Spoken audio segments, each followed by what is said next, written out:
Hello and welcome to the boot room. Today we're going to be looking at the absolute best fullback, wing back, right midfielder in the world, Trent Alexander-Arnold. What's changed tactically? Has he converted into a completely different player? Is he still the fullback that he started with? And what's his role now in the team? Let's have a look. As we can see here, Alexander-Arnold is performing in the 99th percentile for the majority of his statistics, especially going forward. This shows that he's operating at an extremely high level. Now, if we look at his non-penalty XG, that's not very high, for example. That means that he could be scoring more. He's in the 85th percentile. But if we look at assists, expected assists, shot creating actions, he's literally the best in the league. Now, if we look at progressive passes as well, which shows in combination with progressive passes received, it shows that he's actually receiving the pass and continuing, receiving the pass and continuing. So that means that he's playing more advanced than most players who play in his position. Now, if we move this to the bottom and we go towards the more defensive side of the game, we can see that perhaps he's not rated as highly for blocks, aerials won, pressures. But this is going to show how his role has evolved. No longer is he the typical fullback, he's more like a right mid. In the last seasons, it was always obvious that Trent was a wide fullback come complete wing back. His job was to surge up and down the line and find those back post, front post curling balls, almost Beckham-esque. However, now that Liverpool don't quite play the same with Robertson and Trent as the out ball permanently, and them two coming down with Mane, with the front three coming skinny like this and the midfield three forming a block.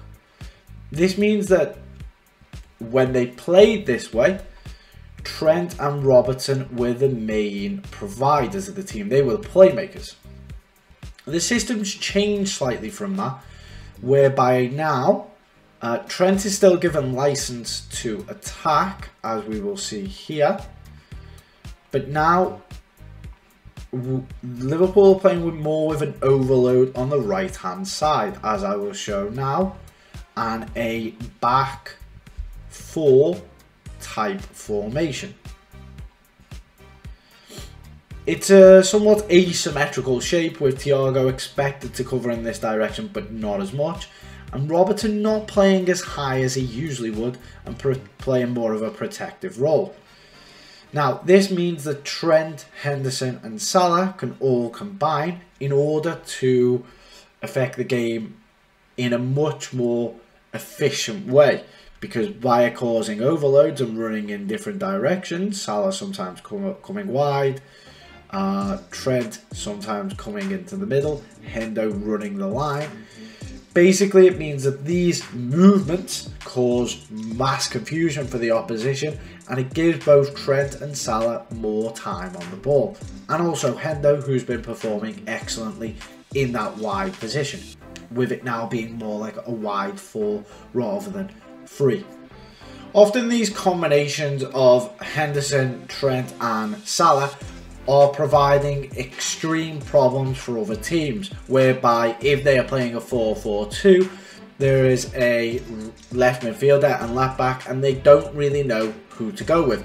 And if a centre mid comes over to cover, it means that Liverpool are in a situation where they're absolutely dominating the wing and the opponent is changing their structure in order to fit Liverpool.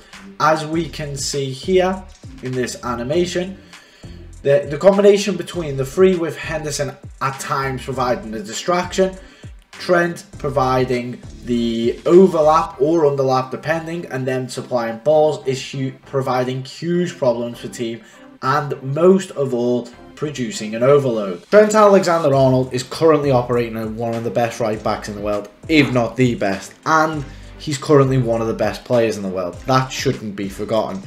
in comparison to the greats of old, football has evolved and players are delivering numbers so much higher than in the past, so it's almost incomparable. However, I would say that we are witnessing greatness right now from this player.